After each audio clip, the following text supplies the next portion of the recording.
Executive Director. This is HBMA Live. Today, I am joined by two of the most prominent members of our revenue cycle industry, Bob Burleigh and Dave Jakielo. Dave and Bob have been providing educational, informational, and consulting services to the RCM industry for nearly 3 decades. The Owners and Managers Conference was an educational staple at HBMA for many years, and I am delighted that this powerful program has now returned to HBMA where it belongs. HBMA owns the name Owners and Managers, but Dave and Bob own its educational content. This is a wonderful partnership, and we're delighted to have Bob and Dave back. Welcome. And Dave, tell us a bit about yourself. Oh, hi, Brad. Basically, like you said, we've been doing this for decades and decades. I started very briefly. I started out in hospital administration, director of patient finance. Now they call it the RCM business, but I did that for over a decade. And then I decided to switch and manage physician practices all over the United States. What I liked about it is I started with an office of less than a dozen people. And by the time I exited the industry, I had over 3,000 employees in my region as part of the Medifis Corporation. So I can relate to small companies, medium companies, and large companies. I still love the business, and I still can't believe it's this complicated in 2022. I understand. Bob, just in case somebody doesn't know you, can you tell us a bit about you? Yeah. Like Dave, I started out working in hospitals in what's now called RCM. And I did that for 8 years, including a stint with what's now Tenet, for-profit hospitals. Worked for Shared Medical, now Cerner, and started my consulting business in 1988.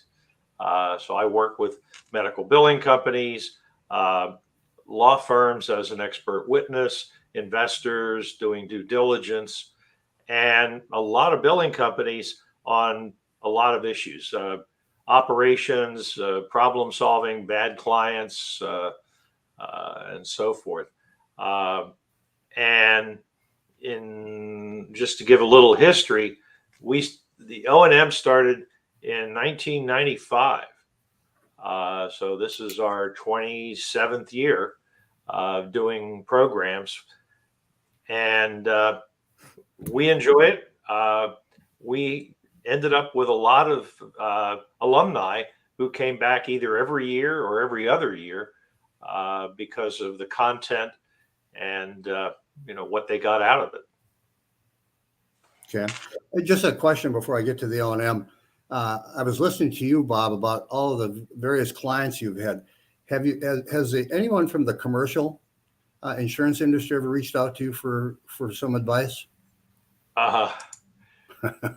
I choose not to work for the dark side.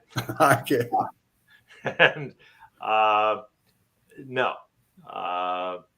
The nearest I've gotten is I work defending or representing State Farm Insurance and a number of other auto insurers and liability insurers having to do with reasonability of medical bills in states where that can be disputed.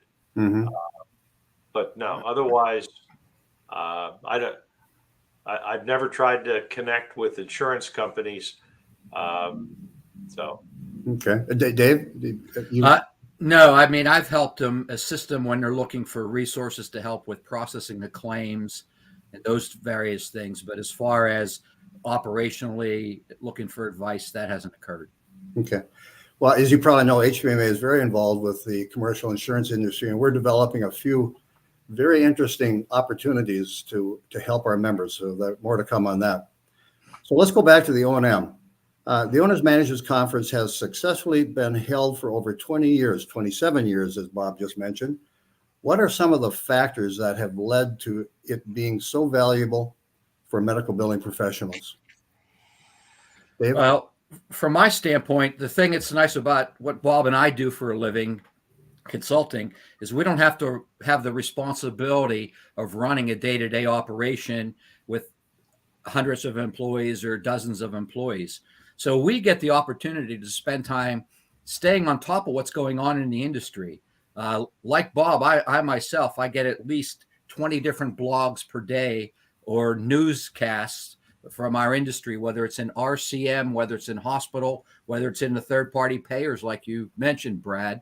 And we're able to mull through all that material, digest it, and then share it with the members that come to the event.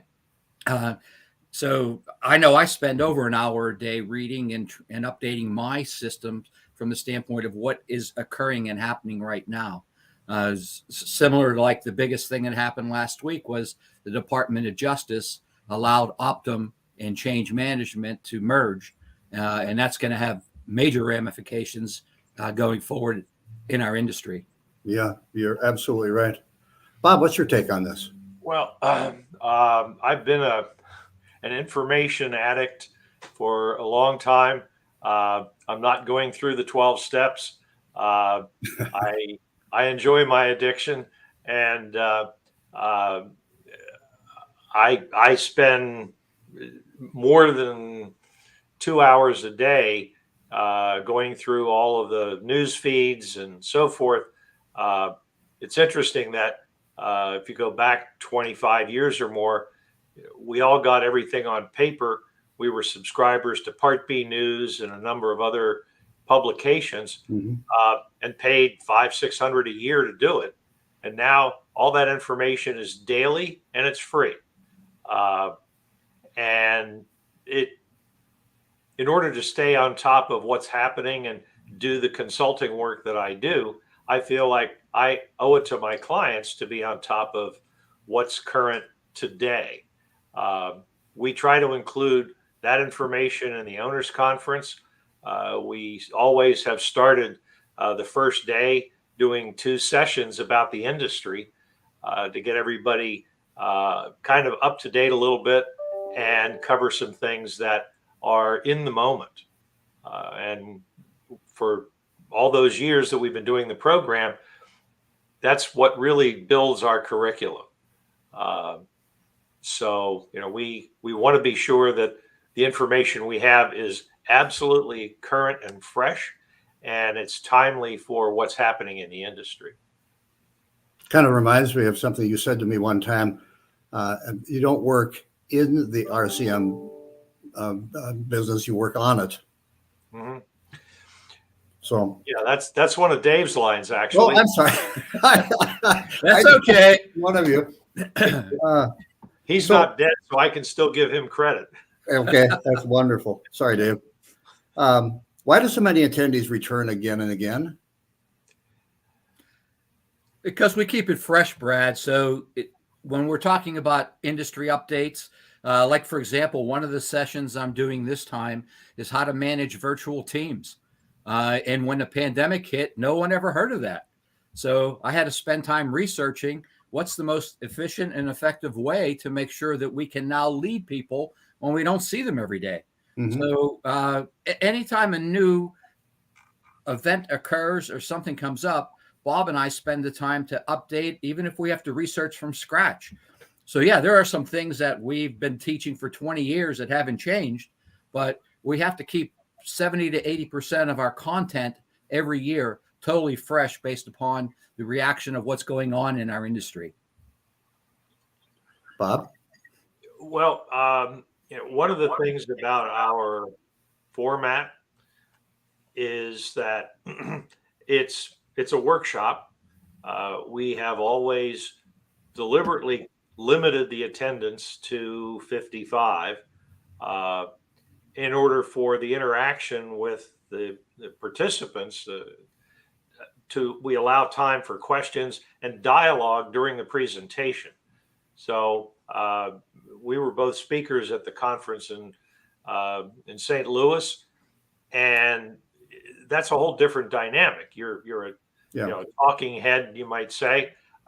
This is ground level dialogue with the audience, and we want to make sure that we cover it, including the questions that come up during the presentation. So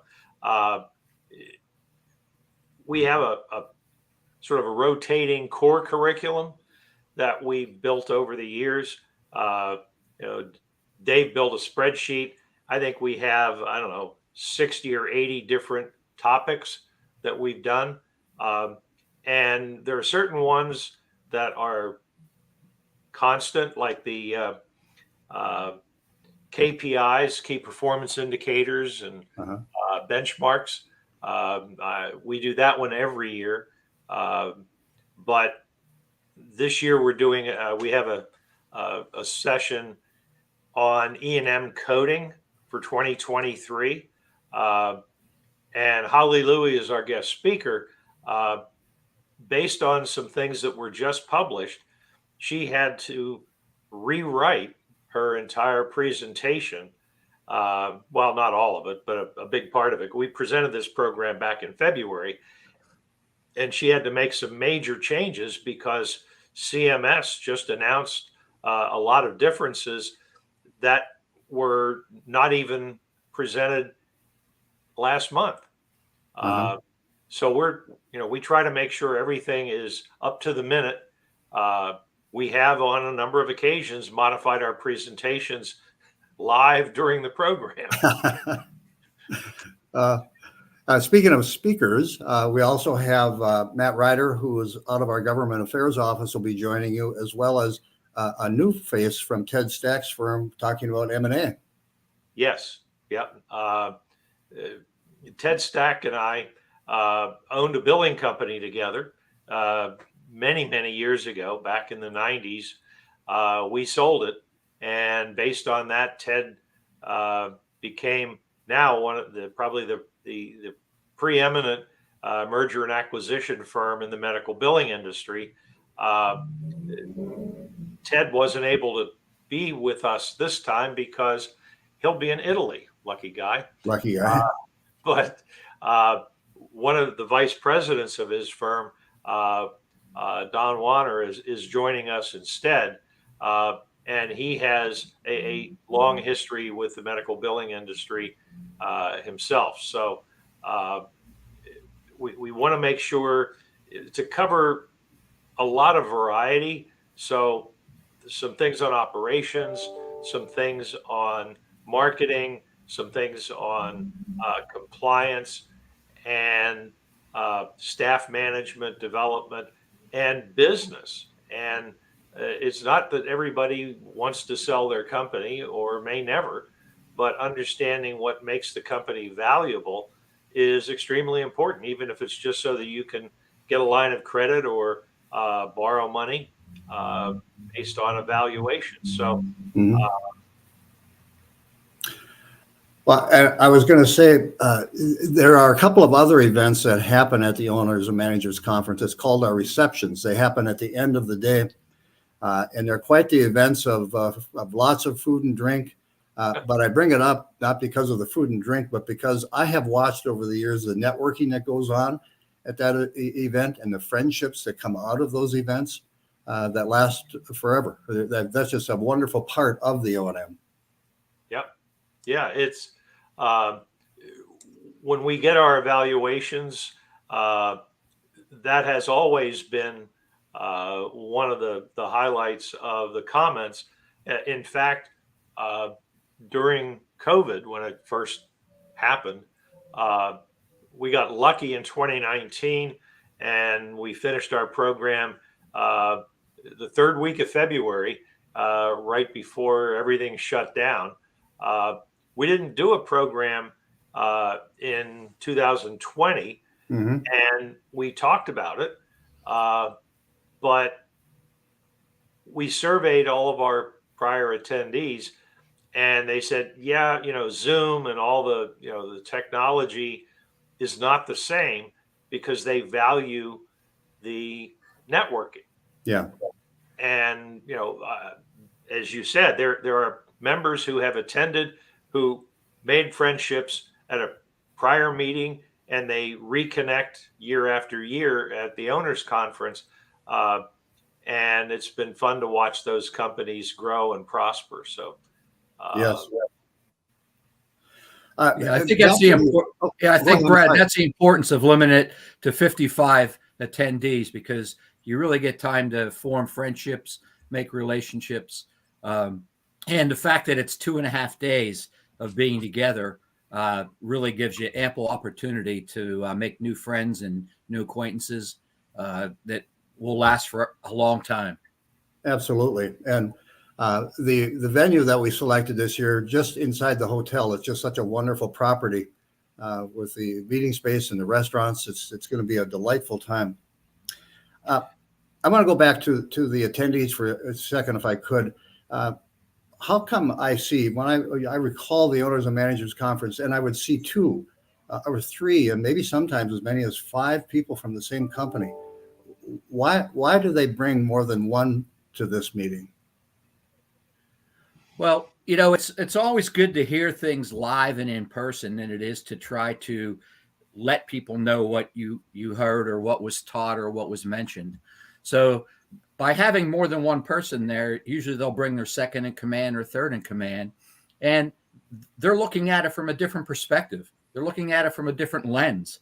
We look at something maybe this way based on our experiences, but when we have trusted deputies that work with us, they're looking at digesting the information possibly totally differently than we are.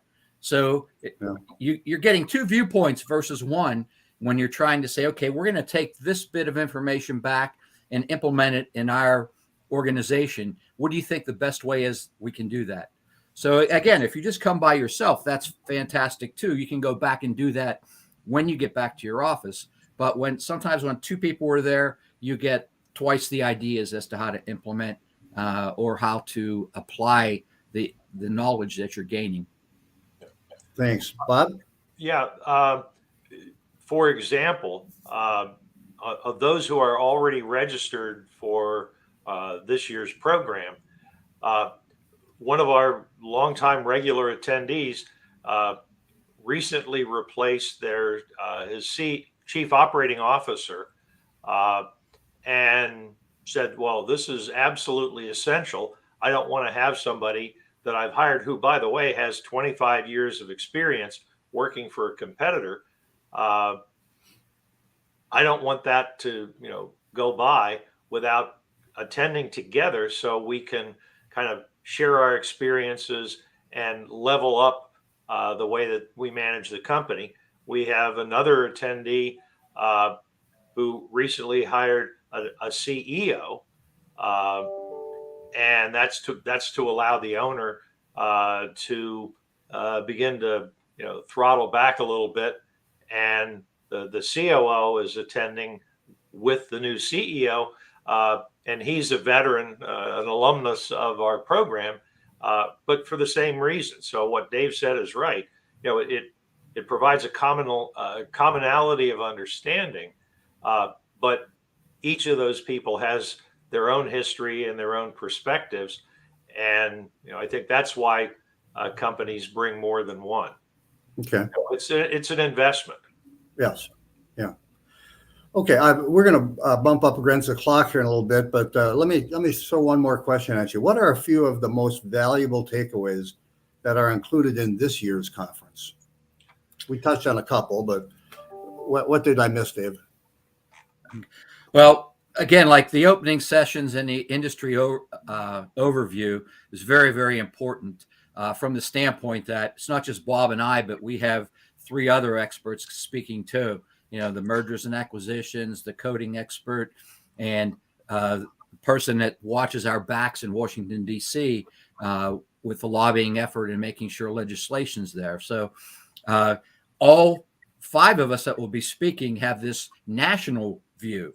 So an owner of a company, you may have a regional, you may have a state, you may have multi-states, but the value of what we're going to share tells you exactly what's going on nationally and globally, because as we know, this is a global industry now, not just a national industry. Another area I'm excited about is I am doing a session on how to manage the virtual teams, how to manage your teams that come in occasionally. So looking forward to sharing what I've been able to research and find it's been successful. So that's another important. And then marketing, Bob mentioned we'd like to speak about marketing. I'm sure everybody there wants to grow their company, and we have some new tips tips and techniques because of the pandemic. I mean, we're now selling without maybe even meeting in person people or getting on a plane and flying to prospects and clients. Yeah. So the three areas I'm looking forward to is the industry overview, how to manage your staff now that it's virtual, hybrid, whatever. And the third area that I really enjoy is how we can sell and market during this pandemic, or as Biden said, it's post-pandemic, but I think it's still pandemic. We'll see. We'll see. We'll see. Bob?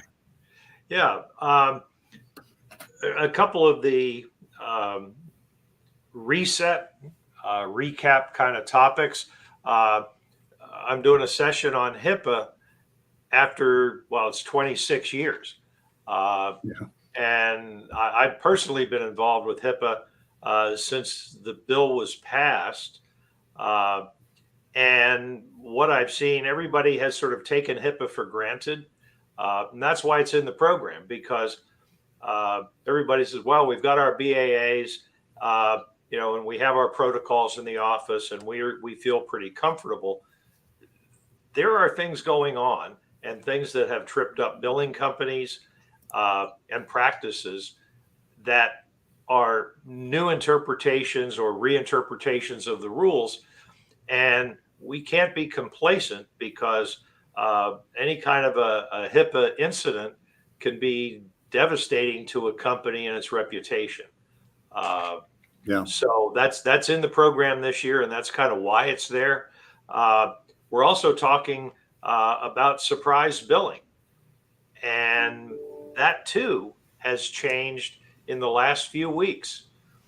Again, because of some interpretations and new regulations announced by CMS.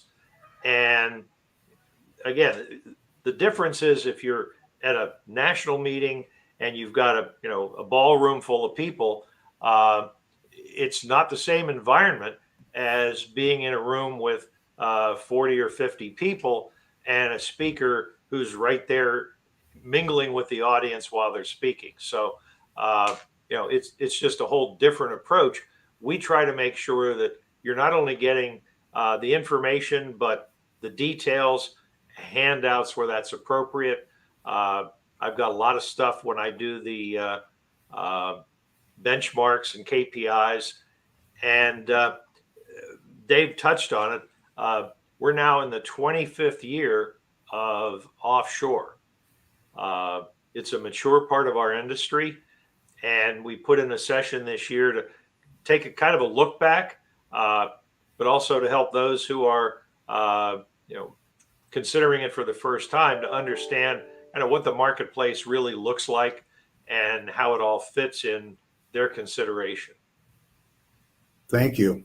You mentioned Holly Louie's name. When we were in St. Louis at the spring or fall conference, I had her spend some time with a company called HC Pro, which is a company that provides our members with an accreditation program. And she was very impressed with the process and the product of the accreditation. So HC Pro will also be with us at the conference. They're not going to be speaking, but they will be at the conference with us.